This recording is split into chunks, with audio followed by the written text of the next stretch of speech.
Baik teman-teman sekalian, kita akan mulai bahasan tentang daging kambing ini dengan beberapa hujjah ya tentang pentingnya seorang muslim mengkonsumsi kambing itu. Tidak mengenal dia apakah dia orang Arab, apakah dia orang Melayu, apakah dia orang bule, apakah dia orang hitam dari Afrika.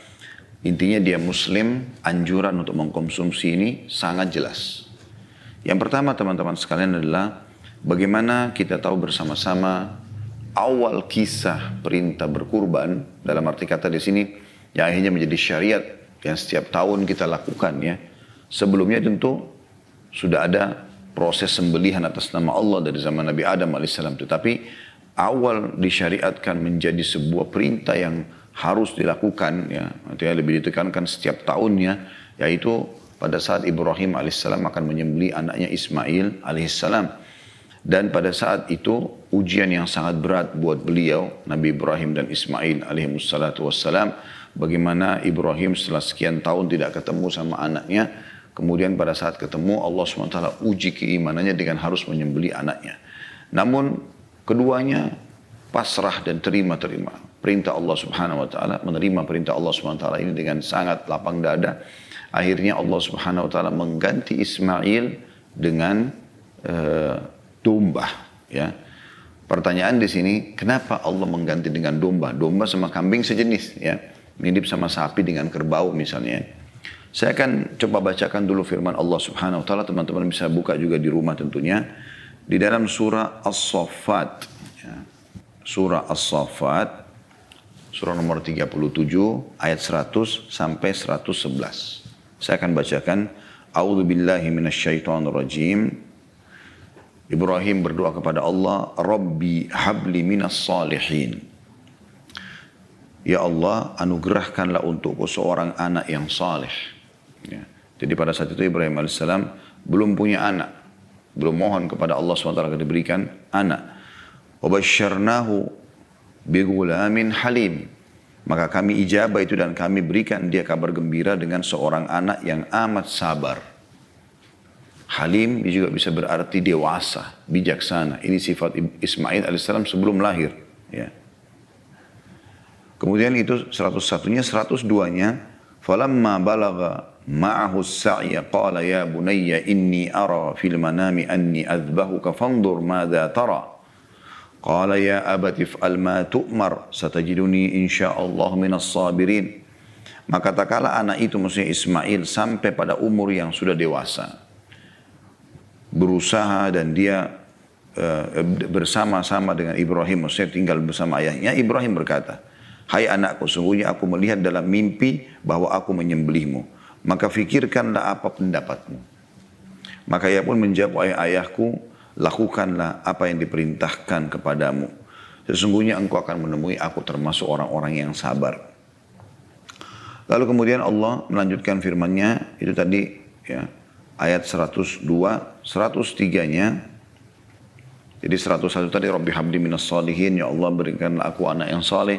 101-nya fabasyarnahu bigulamin halim, maka kami berikan dia anak yang sabar ya, Ismail. 102-nya falamma balagha ma'ahu as-sa'ya, pada saat sudah mulai dewasa Ismail, qala ya bunayya inni ara fil manami anni adhbahuk fanzur ya anni adhbahuka fanzur madza tara ya.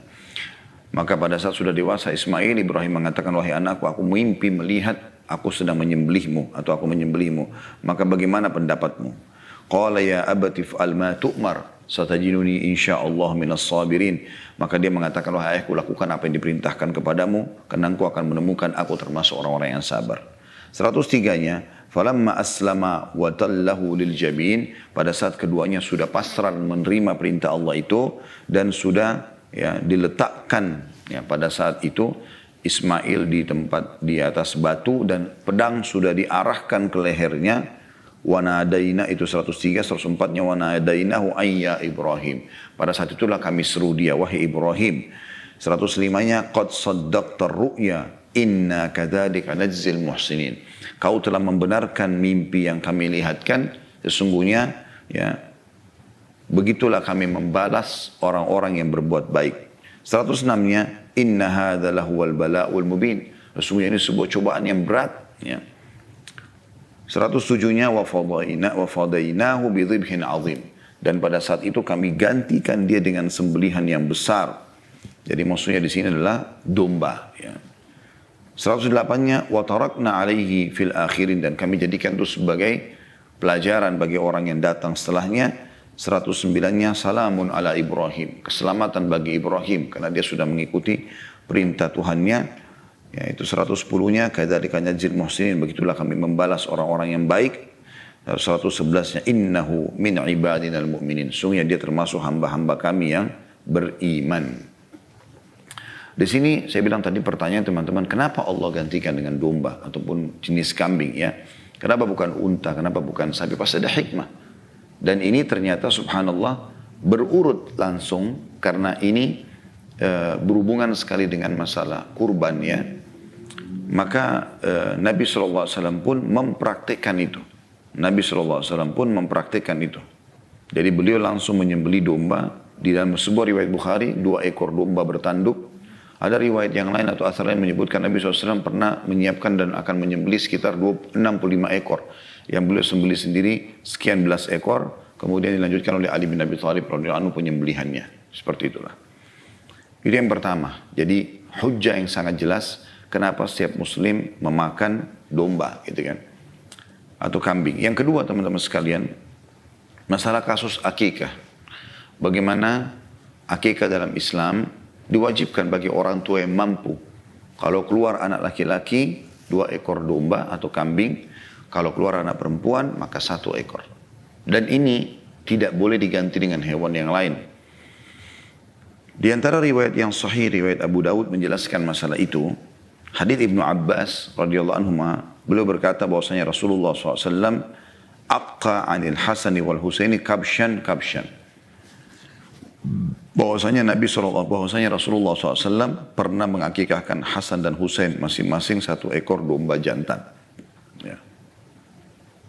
Kemudian juga ada riwayat Ummul Mukminin Aisyah radhiyallahu anha dikatakan bahwasanya seseorang bernama Yusuf bin Hamak, mereka masuk menemui Hafsah binti Abdurrahman. Kemudian bertanya tentang akikah.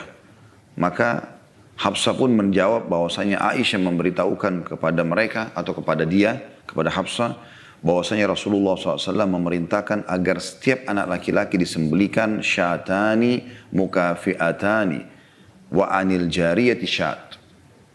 Bahwasanya Rasulullah SAW telah memerintahkan agar setiap anak laki-laki disembelikan 2 ekor domba atau kambing yang sudah layak. Sebagian ulama menentukan umurnya sekitar setahun ya, kalau kambing, kalau domba 6 bulan sudah bisa.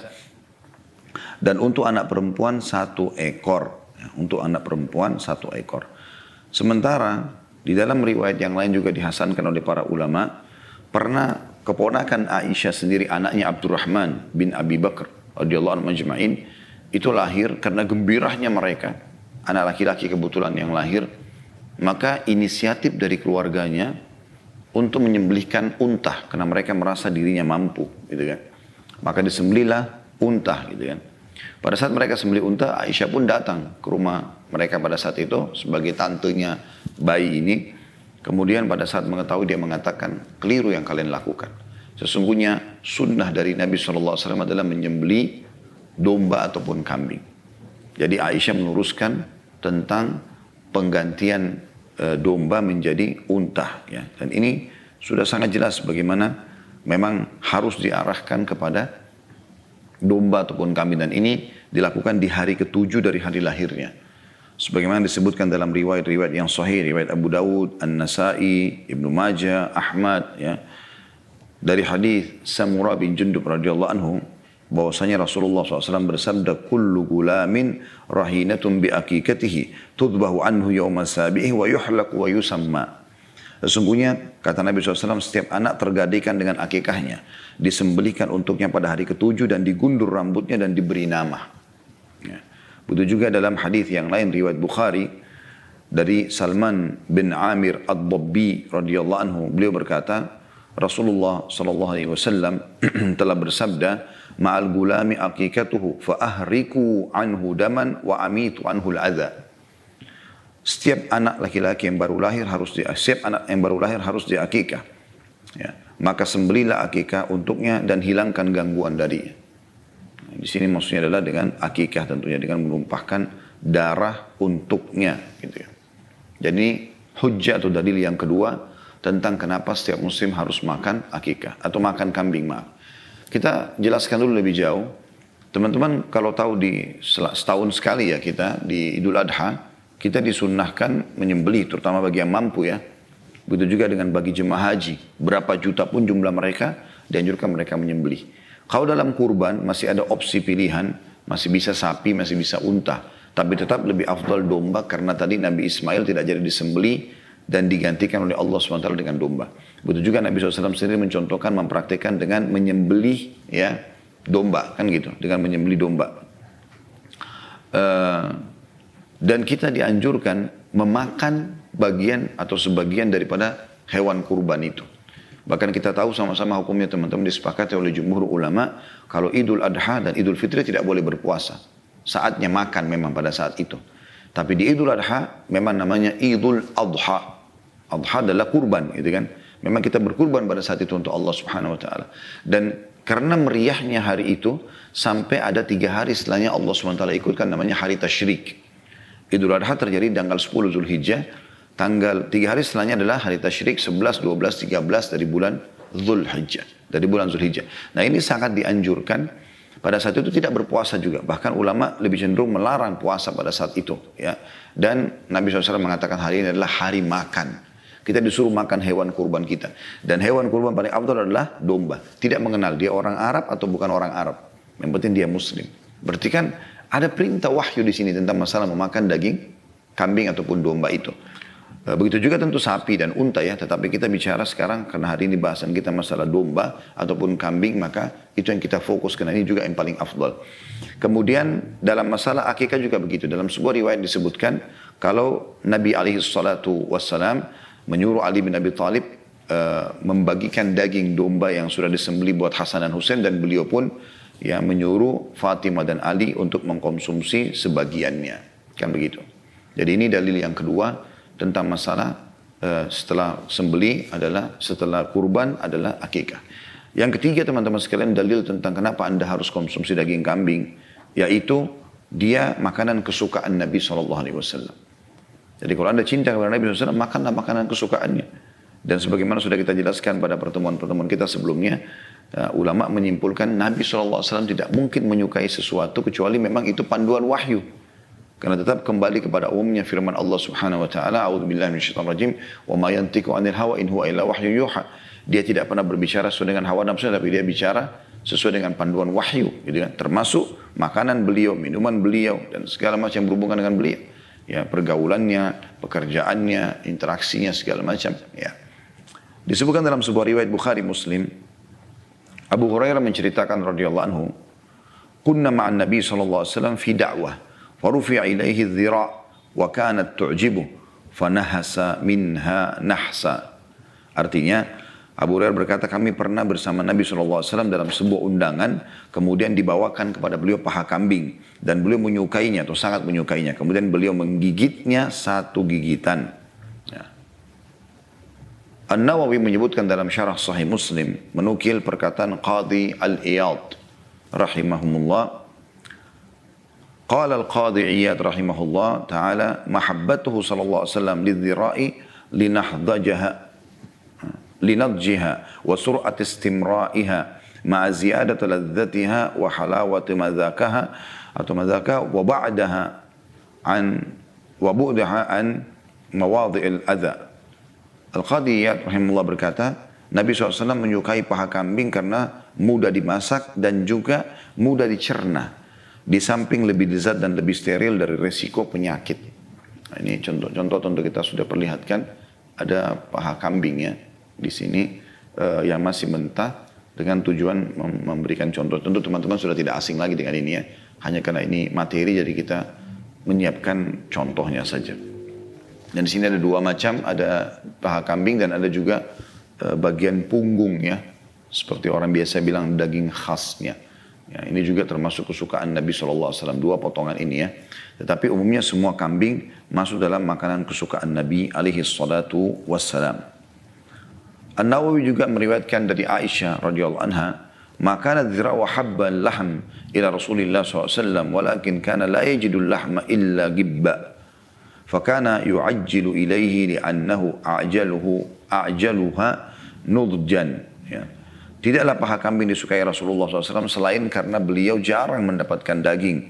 Sehingga beliau ketika mendapatkannya ingin segera memakannya. Sebab paha adalah daging yang paling cepat masak. Ini pernyataan Aisyah radhiyallahu anha. Artinya semua kambing secara umum itu adalah kesukaan Nabi SAW. Cuman memang beliau prioritaskan paha karena ini lebih mudah untuk dimasak ya. Karena dengan sedikit saja dipanggang, di oven, dia sudah langsung matang dan juga karena ada tulangnya mudah untuk dipegang. Di dalam sebuah riwayat yang lain yang sahih juga, Umar bin Khattab menceritakan oleh dia pernah masuk ke rumah Nabi SAW sementara Nabi SAW sedang memegang paha kambing dan memakannya. Dan banyak riwayat menjelaskan bagaimana para sahabat sering menjadikan domba ataupun kambing ini dagingnya sebagai bekal dalam perjalanan mereka. Berapa banyak riwayat yang menjelaskan tentang masalah medan jihad, di mana mereka pada saat mau berperang, itu kan, mereka membawa daging yang sudah dimasak ya dalam kantong dan mereka tinggal mengkonsumsinya pada saat membutuhkannya. Dalam sebuah riwayat tentang perang Mu'tah, bagaimana Abdullah bin Rawaha radhiyallahu anhu pada saat beliau memimpin peperangan setelah terbunuh dua orang pemimpin sebelum beliau, yaitu Zaid bin Harithah dan juga Ja'far bin Abi Thalib radhiyallahu anhu majma'in. Maka dia terus berperang dari pagi sampai malam sehingga sepupunya pada saat lihat kayaknya Abdullah ini kelaparan, maka dia pun mengeluarkan potongan daging. Ya. Ada daging kambing di sini kemudian dilemparkan kepada Abdullah sambil dia mengatakan kuatkanlah dirimu dengan ini. Ya, jadi mereka pun membawa menjadi bekal ya seperti itulah. Jadi ini penjelasan-penjelasan tentang masalah kambing. Dan saya masuk ke beberapa syubhat sebenarnya yang banyak dilemparkan orang. Oh kambing itu bau misalnya.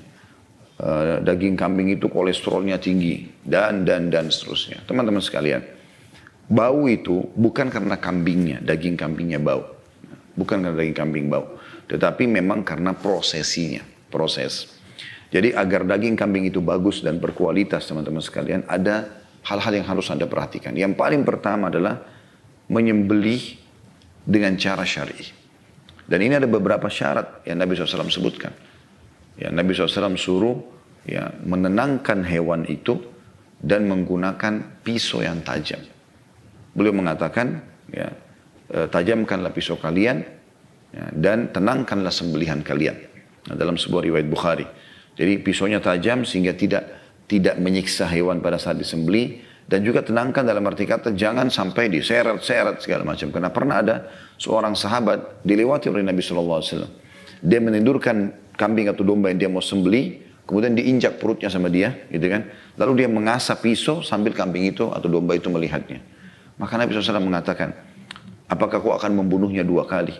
Artinya kenapa harus dilihatkan itu sehingga jadi tegang? Rupanya ada pengaruh ke dalam daging tersebut. Kalau orang kalau stres, tegang kan mungkin dagingnya jadi tidak bagus ya. Maka kambing itu digiring dengan baik ya. Saya berapa kali berikan panduan berhubungan dengan masalah sembelihan.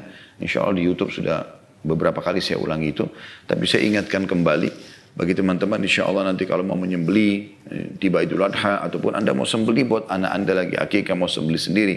Kalau Anda serahkan kepada orang juga nggak masalah ya. Tapi kalau Anda mau sembeli sendiri, maka giringlah baik-baik domba itu. Kemudian akan-akan dia tidak akan disembeli. Ditidurkan dengan tenang, dielus ya. Dan ada beberapa metode yang saya lihat cukup bagus. Kupingnya kambing atau domba itu, ya, kupingnya kambing terutama. Kalau domba mungkin kupingnya kecil ya. Tapi kalau domba kambing itu lebih panjang. Biasanya ditutup matanya. Itu kalau ditutup matanya biasanya dia tenang. Ya. Kemudian baru disembelih dengan cepat ya, dieksekusi dengan 2 urat leher besarnya terputus ya. Betul, tidak diangkat. Jadi jangan diiris terus diangkat, diiris terus diangkat gitu ya. Itu menyiksa dia. Karena ini Nabi SAW sudah ingatkan tadi ya. Hadis yang panjang itu dalam Bukhari, Allah menyuruh kalian berbuat baik dalam segala sesuatunya. Kalau kalian harus membunuh musuh pun di medan perang, bunuh dengan cara yang baik. Dia tusuk mati selesai, nggak ada mutilasi dalam Islam, nggak boleh membakar musuh dan seterusnya. Dan kalau kalian mau menyembelih, ya sembelihlah dengan cara yang baik. Tajamkan pisau kalian, tenangkan hewan kurban kalian. Kan begitu. Berarti ini ada pengaruh pada kualitas nantinya. Nah, pernah juga ada orang menyeret dombanya, sampai domba itu teriak-teriak untuk dia sembelih. Umar bin Khattab lewat, lalu Umar bin Khattab mengucapkan kalimat yang mirip Nabi SAW sampaikan. Dia mengatakan, apakah kau akan membunuhnya 2 kali? Seperti itulah. Termasuk juga teman-teman sekalian yang membuat kadang-kadang hewan itu stres kalau disembelih temannya di depan dia. Maka bagi panitia masjid, bagi orang-orang yang melakukan ini, ya hingga dihindarilah pasang spanduk atau terpal pemisah, yang itu, sehingga dia tidak stres karena berpengaruh pada dagingnya. Seperti itulah. Dan jangan lupa hadapkan kiblat, baca Bismillah, ya, sebagaimana sunnah Nabi SAW, karena beliau mengatakan semua sembelihan tidak dibaca nama Allah maka dia haram, gitu kan. Maka kita harus menggunakan nama Allah Subhanahu Wa Taala, Bismillah. Setelah itu insya Allah juga ada tambahan dari saya ini berhubungan dengan masalah menguliti. Jadi setelah domba itu disembelih dan sudah pastikan dia sudah tidak bergerak lagi, sudah mati, kemudian digantung. Nah, bagi teman-teman yang suka ngulitin domba atau kambing, ini yang digantung adalah kakinya. Ya, tentu kalau sapi biasa atau unta kan sambil tidur ya, kemudian dikuliti karena terlalu berat untuk digantung. Tetapi kalau kambing atau domba biasanya digantung. Nah, menggantungnya ini teman-teman ada saya lihat di beberapa wilayah kita di Indonesia, digantung kepalanya. Setelah disembelih, digantung kepalanya atau tanduknya, baru kemudian dikuliti. Nah, ini sedikit bermasalah ini. Kenapa bermasalah? Karena tetesan darah yang ada di leher yang sudah disembelih itu masuk kembali ke dalam tubuh. Dan secara medis pun sudah terbukti. Saya pun pernah membahas itu di salah satu TV swasta pada saat itu, tentang masalah bahayanya darah. Dan ini bisa jadi haram kalau kita mengkonsumsinya kembali kan gitu. Karena darah itu tidak boleh kan, sudah dibuarkan mengalir. Dan jadi masalah secara medis pun darah itu ternyata kalau terkena udara sudah keluar. Misalnya tangan kita luka dan berdarah. Biasa kan ada orang dia sedot atau dia isap darah itu tidak boleh karena darah itu sudah keluar. Beda kalau darah itu masih dalam tubuh kita, misalnya gusi berdarah, kita telan masih dalam tubuh itu berbeda. Tapi kalau di luar ini sudah bermasalah ya. Nah di sini saya waktu itu kebetulan dipandarkan dengan seorang dokter dan dokter itu mengatakan memang secara medis darah itu kalau sudah kena udara dia terkontaminasi dengan banyak bakteri dan ini berbahaya gitu kan. Nah ini kadang-kadang orang tidak sadar itu darah yang sudah ada di leher kambing tersebut yang sudah disembelih meresap kembali masuk ke dalam tubuh. Ini jadi masalah ini. Nah, mungkin bisa berpengaruh pada kualitas dagingnya ya. Jadi tidak harus mengatakan oh daging segar itu kalau ada darahnya. Ya, biarkan dia bersih seperti ini. Dibiarkan dia bersih seperti ini insya Allah tidak ada darah baru kemudian dikelola. Insya Allah dengan cara ini sembelihan sesuai dengan syar'i ya, kemudian juga pada saat dikuliti dengan benar juga termasuk tentu memilih kambing-kambing yang sehat ya. Makanya syarat untuk Idul Adha atau kurban di Idul Adha itu syarat juga akikah adalah kambing yang ya tidak cacat ya, kambing yang sehat. Cacat itu disebutkan tidak patah tanduknya, tidak buta matanya, tidak pincang kakinya ya, bukan kambing yang berpenyakitan yang kurus sekali. Memang makin bagus, makin sehat, makin besar pahalanya. Makanya para sahabat dalam beberapa riwayat-riwayat yang sahih disebutkan mereka itu kalau mau Idul Adha 6 bulan sebelumnya mereka sudah membeli domba dan kambing. Mereka lalu menyehatkan, menggemukkan sehingga pada saat dipersembahkan untuk Allah Subhanahu Wa Taala disembelih di Idul Adha itu sangat sempurna. Dan itu juga punya pahala tersendiri tentunya di sisi Allah Subhanahu Wa Taala. Jadi ini contoh saja. Kalau masalah kolesterol teman-teman ini saya melihat subhanallah bukan dari daging. Tapi mungkin kalau kita bicara masalah jeroan, ya iya. Kita kan bicara fokus masalah dagingnya. Kalau jeroan secara umum. Atau mungkin penyebab darah tinggi itu disebabkan karena adonan bumbu yang Anda taruh di situ. Mungkin garam yang berlebihan misalnya kan gitu. Tapi kalau selama itu daging saja murni, sedikit garam, sedikit bumbu yang mencukupi dia, insya Allah sudah sangat baik. Kami berapa kali mengelola daging kambing di restoran kami di Ajwad. Alhamdulillah, Masya Allah, Tabarakallah, sampai sekarang kita nggak pernah menemukan ada bau kambing yang orang biasa bilang mungkin bau yang menyengat, tidak enak. Bahkan banyak orang yang nanya, ini daging kambing. Gitu kan. Mereka kaget dengan itu. Dan saya mengatakan, ya berapa kali saya jelaskan kalau caranya seperti ini. Dan insya Allah kalau dijalankan, kami sudah praktikin lebih dari 10 tahun di restoran. Dan juga kami juga udah praktikin beberapa kali di Idul Adha, hampir setiap Idul Adha itu saya coba memimpin masalah sembelihan sama teman-teman yayasan. Dan kita temukan Masya Allah, Tabarakallah, dagingnya sangat bagus ya, seperti itulah. Jadi ini sedikit jawaban tentang syubhat-syubhat yang ada ya. Baik, saya akan bacakan teman-teman sekalian apa yang ditulis oleh Ibnu Qayyim rahimahullah berhubungan dengan masalah apa yang kita bahas ini tentunya. Ibnu Qayyim rahimahullah mengangkat lebih dulu tentang masalah daging, baru kemudian masuk ke daging kambing ya. Beliau mengangkat pertama di kitab buku beliau Tibbun Nabawi di halaman 482. Allah Subhanahu wa taala berfirman dalam surah At-Tur ayat 22, A'udzu billahi minasyaitonir rajim wa amdadnahum bifakihatin wa lahmin mimma yashtahun. Dan kami beri mereka tambahan dengan buah-buahan dan daging dari segala jenis yang mereka ingini. Maksudnya ada ahli surga. Ahli surga ini akan diberikan makanan buah-buahan yang segar, yang bagus, dan juga akan diberikan daging ya. Juga disebutkan dalam sebuah hadis diriwayatkan Ibnu Majah dari Abu Darda radhiyallahu anhu bahwasanya Rasulullah SAW bersabda, sayyidu ta'ami ahli dunya wa ahli jannah al-laham.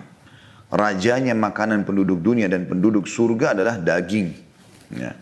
Hadis ini diriwayatkan dari Buraidah secara marfu. Ya. Juga ada penyebutan lafaz lain, sebaik-baik lauk di dunia dan di akhirat adalah daging. Juga dalam kitab As-Sahih diriwayatkan keutamaan Aisyah dibandingkan seluruh wanita seperti keutamaan tharid dibandingkan dengan seluruh jenis makanan. Dan tharid adalah roti ya, yang dicampur dengan daging. Ya, jadi mungkin ini yang masih jarang teman-teman coba praktikin di rumah ya. Kemarin kita sudah bahas roti gandum, ini manfaatnya sangat besar dan sudah kita jelaskan. Coba teman-teman sekalian, kambing ini mungkin di oven ya, jauh lebih aman kalau di oven. Mungkin kalau teman-teman pun harus menggorengnya, alangkah baiknya kalau menggunakan minyak zaitun. Kemudian juga bisa Anda membakarnya ya, karena memang ada juga penyebutan Nabi SAW pernah dihidangkan daging yang dibakar ya. Diambillah seratan-seratan dagingnya kemudian diletakkan di dalam roti kemudian dimakan, seperti itulah ya.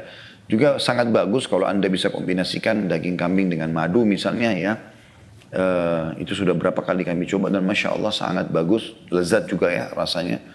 Itu contoh saja. Seperti itulah.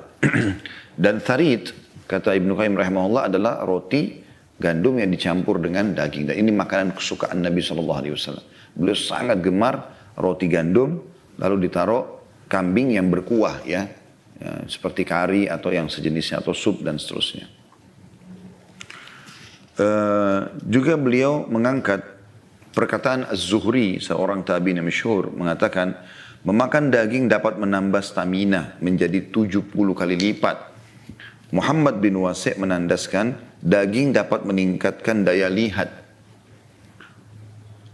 Dan juga diriwayatkan dari Ali bin Abi Thalib, kata beliau bahwa ia berkata, makanlah daging karena daging dapat memberikan warna kulit, membersihkan warna kulit, mengecilkan perut dan memperindah tubuh. Ya, kita bicara dagingnya ya, kita bukan bicara lemaknya, kita bicara dagingnya.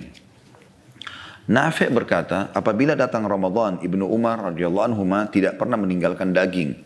Kalau ia bepergian juga tidak pernah lupa membawa daging. Dan diriwayatkan dari Ali bin Abi Thalib radhiyallahu anhu, dia berkata, barang siapa meninggalkan makan daging selama 40 hari, akhlaknya akan berubah menjadi buruk. Allahu a'lam apa maksudnya, tapi seperti itu yang disangkat oleh Ibnu Qayyim rahimahullah. Ya. Dan beliau setelah menjelaskan dari ini mengatakan, daging sendiri bermacam-macam, masing-masing berbeda-beda tergantung asal dan karakternya. Akan kami jelaskan hukum masing-masing jenis, sifat, manfaat dan bahayanya tentu. Ini yang beliau katakan ya. Kemudian di sini tentu ada beliau jelaskan yang paling pertama daging domba, kemudian daging kambing ya. Kemudian ada daging sapi, daging kuda, daging unta ya. Kemudian juga beliau menjelaskan biawak padang pasir, kemudian kijang, rusa, daging kelinci ya. Juga daging zebra ya, kuda zebra atau keledai liar. Juga ada daging burung, ya, burung-burungan yang dihalalkan untuk dikonsumsi. Dan cukup banyak sekali beliau sebutkan, ada puyuh, ada angsa, ada daging bebek, ada kalkun. Banyak sekali yang beliau sebutkan, tapi saya akan fokus untuk membahas masalah kambing tentunya, ya. Baik, beliau membahasakan teman-teman sekalian, dimulai dengan daging domba. Katanya, sifatnya panas pada tingkatan kedua, namun lembab pada tingkatan pertama. Yang terbaik adalah yang sudah berusia 1 tahun. Makanya ini akikah kurban dianjurkan 1 tahun umurnya, ya. Berfungsi menambah darah bersih yang memperkuat tubuh bagi orang yang pencernaannya baik. Bisa juga berfungsi memperbaiki metabolisme dingin dan stabil. Juga bagi penggemar olahraga berat di berbagai tempat dan di berbagai musim yang dingin. Ini sangat berguna untuk meningkatkan staminanya. Dan kita tahu sekarang kita butuh stamina itu, ya. Berguna juga bagi mereka yang kelebihan enzim. Selain menguatkan daya ingat dan daya hafal, ya. Namun daging domba yang sudah tua dan lemah tidak sehat. Demikian juga daging domba yang betina, kata beliau, ya. Maksudnya tidak seperti yang jantan. Walaupun kita sebenarnya dalam akikah dan juga kurban kita boleh berkurban jantan ataupun yang betina, ya. Yang terbaik adalah kata beliau domba jantan yang berwarna hitam. Lebih ringan tetapi lebih lezat dan lebih berkhasiat. Yang sudah dikebiri lebih baik lagi katanya. Yang berwarna merah dan gemuk lebih ringan di perut, lebih bergizi. Sementara kambing biasa lebih sedikit gizinya. Selain juga mengapung dalam lambung, ya. Daging terbaik adalah yang terjauh dari tulang, bagian kanan lebih lunak dan lebih baik kualitasnya untuk lambung dibandingkan dengan bagian kiri. Bagian depan lebih baik daripada bagian belakang. Bagian dari kambing yang paling disukai Rasulullah SAW adalah bagian depannya. Juga seluruh bagian atas selain kepala. Karena sifatnya lebih ringan dan lebih baik kualitasnya dari bagian bawah. Al-Farazdak pernah memberikan daging kepada seorang laki-laki yang membeli daging. Ia mengatakan, ambil bagian depannya dan jauhilah bagimu bagian kepala dan perut karena penyakit terdapat pada keduanya. Daging leher juga lezat dan baik, mudah sekali dicerna dan cukup ringan. Daging lengan lebih ringan dan lebih lezat, lebih lembut dan lebih terbebas dari kotoran. Di samping juga paling cepat dicerna. Dalam Sahih Bukhari Muslim disebutkan bahwa Rasulullah SAW amat tertarik dengan bagian depan paha. Daging punggung amatlah bergizi, bisa menambah darah bersih. Dalam Sunan Ibnu Majah disebutkan secara marfu, daging terbaik adalah daging punggungnya. Ya, daging punggung. Jadi ini di sini ada saya letakkan daging khas, ya, punggung ini. Selain paha yang disukai oleh Nabi SAW juga ada di sini daging khas. Biasanya tulang belakangnya itu, di bagian belakangnya itu ada, di tulang yang dekat dengan tulang ekor, itu ada 2 sisi yang terisi daging. Itu biasanya dagingnya seperti ini, ya. Biasa orang bilang juga daging khasnya. Baik itu di kambing, baik itu di sapi, baik itu di unta. Ini dia betul-betul murni daging. Tidak ada campuran apa-apa di sini. Termasuk lemak tidak ada. Ya, ini yang kami ketahui tentunya. Ya. Tentu ada sedikit seratan-seratan putih atau apa itu mungkin tinggal dikeluarkan. Tapi umumnya semuanya berisi daging yang padat, ya. Beliau mengatakan daging kambing yang bontot atau bandot, bersifat kurang panas dan agak kering. Tetelannya tidak baik dan kurang baik pula untuk pencernaan. Selain gizinya juga rendah. Sementara kambing betina, ya, sedang. Ya, dia juga kan, tapi kadang-kadang amat kering. Ya. Jadi kita harusnya lebih fokus kepada yang jantan menurut beliau, ya. Al-Jahiz menyatakan, salah seorang dokter terkemuka mengatakan, hai Abu Uthman, hendaklah engkau berhati-hati memakan daging kambing jantan karena daging itu bisa menyebabkan kemurungan. Ya, kalau sudah berumur, ya. Kalau kambing itu sudah berumur, artinya mungkin sudah sangat tua. Mungkin kalau tua itu di kelas kambing itu umur 5 tahun, 7 tahun, ya, sudah tua. Kadang-kadang mungkin karena sudah lama dia disimpan untuk menggauli yang betina-betina sehingga punya keturunan, sehingga dia sudah dibiarkan hidup lama, ya, sehingga dagingnya sudah keras. Ini tidak dianjurkan. Yang dianjurkan justru yang berumur setahunan, ya. Kami pun coba itu, ya. Jadi setiap kali menyembelih kambing yang dihidangkan di resto itu harusnya saya kasih syarat tidak boleh 1 tahun, tidak boleh lebih dari 1 tahun. Berat badannya pun kita bisa minta. Nah misalnya saya mau berat badan kambing yang tidak lebih dari 10 kilo misalnya. Maka itu juga jauh lebih baik ya, karena dia masih mudah lah istilahnya. Di dalam sebuah riwayat Nabi SAW bersabda, rawatlah kambing jantan itu baik-baik dan jauhkan dia dari gangguan binatang lain, karena kambing jantan adalah hewan surga. Namun kata beliau di sini hadisnya keabsahannya masih dipertanyakan ya. Intinya beliau mengatakan bahwasanya banyak kalangan menganjurkan untuk mengkonsumsi daging kambing ini, dan cukuplah bagi kita adalah kesukaan Nabi SAW. Sementara itu daging domba ya. Sekarang kalau daging kambingnya secara umum beliau mengatakan sifatnya nyaris stabil, terutama sekali bila masih menyusu dan bukan yang baru saja lahir. Dagingnya mudah dicerna karena mengandung energi susu, bisa mengencerkan kotoran, amat sesuai dengan kebanyakan orang pada kondisi secara umum. Lebih lembut ya dibandingkan dengan daging unta. Darah yang dihasilkan oleh daging ini pun bersifat netral kata beliau. Ya. Jadi ini penyampaian tentang masalah daging kambing, tapi umumnya adalah dia termasuk daging secara umum ya. Dia adalah makanan ahli surga. Ya. Dan juga cukuplah saya sudah sebutkan tadi hujah-hujahnya bagaimana dia sangat dianjurkan untuk dikonsumsi baik itu di Idul Adha dan hari tasyriknya, baik itu juga di akikah, juga dia adalah makanan kesukaan Nabi SAW. Ini teman-teman yang kita bisa bahas insya Allah pada kesempatan kali ini. Mudah-mudahan dengan mengkonsumsi daging, tubuh kita lebih sehat ya. Dan juga kita mencari hewan-hewan yang sehat ya. Terutama kita bahasakan kambing, dan juga Anda boleh mengkonsumsi daging sapi tentunya. Karena itu juga halal ya. Dan ini insya Allah kita tidak bahas lagi daging sapi. Kita hanya fokus membahas masalah kambing saja pada hari ini insya Allah. Insya Allah sudah ada Akhrido bersama kita untuk memperlihatkan ke teman-teman beberapa jenis olahan dari insya Allah daging kambing ya. Mudah-mudahan teman-teman bisa mempraktekkan di rumah ya. Fadhal Akhrido. Baik. Fadhal Akhrido. Ini yang pertama, inovasi antum apa nih? Ini sebenarnya anak pilih daging yang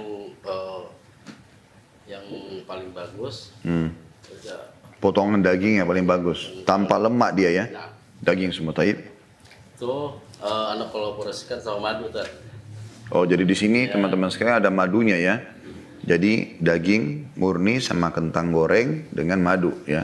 Seperti itu. Ini pengelolaannya di Itu daging oven tadi. Oh, di Jadi oven. daging oven. Makanya di bawah daging itu ada paprika. Oh, oke. Kita coba lihat ya. Teman-teman sekalian, jadi di sini ada paprika dipotong ya. Tujuannya kasih paprika apa nih? Wangi dia tadi. Oh, supaya dia wangi. Taib. Jadi di sini ada potongan paprikanya ya. Dengan ini kambingnya di oven ya. Di oven itu. Ya. Ini teksturnya juga lembut ya. Terus bumbunya bebas ya. Bumbunya itu bumbu bebas sebenarnya, tapi kalau anak lebih ke rempah aja tajam, strong rempahnya kalau. Berarti tergantung teman-teman mau coba dengan apa ya. Iya. Yang penting dia di oven dan ada paprika supaya lebih wangi gitu ya. Ini berarti makanya dicocolin begini ke madu ya. Oh, Masya Allah. Baik, bismillahirrahmanirrahim. Kalau saya memang karena penggemar kambing, bagi saya ini sangat enak. Teman-teman bisa mencobanya. Dan insya Allah kalau Anda mengikuti cara tadi yang saya bilang, ini nggak ada bau sama sekali. Ya. Bidillah. Karena biasanya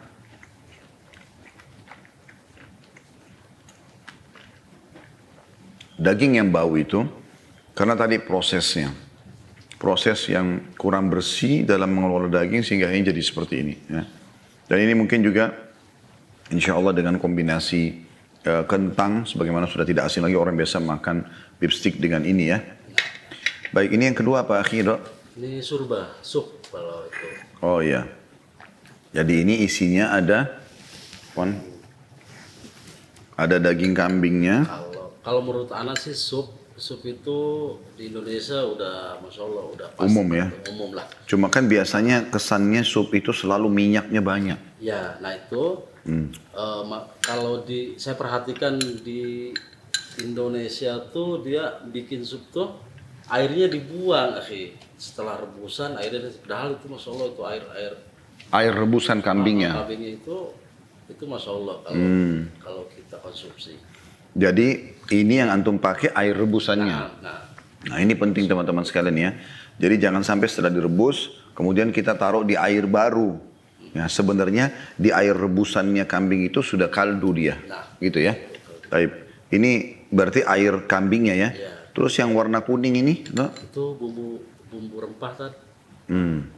Kalau bumbu sih relatif ya, maksudnya orang insya Allah pasti punya selera masing-masing. Tapi karena kita Adan Ana itu khususnya backgroundnya ke khas Timur Tengah ya, kalau itu lebih rempahnya Oke. buat juga. Ini ada juga potongan tomat sama lemon ya. Iya, tomat, wortel itu ada. Oh ada wortel juga. Ada juga, cuman kecil-kecil. Oh iya ini potongan kecil ya. Supaya ada sup ya. Jadi ada tomat segar sama wortelnya. Baik, Anda coba dok ya. Betul. Bismillah. Ya ini lebih kepada syurba Timur Tengah sepertinya ya rasanya. Masya Allah. Ini juga sebenarnya kalau saya pribadi cocok ya. Tapi saya tidak tahu teman-teman seleranya seperti apa. Tapi yang jelas bisa dibuat sup juga. Kalau ini? Ini kambing bakar madu juga. Oh ini kambing bakar. Ya.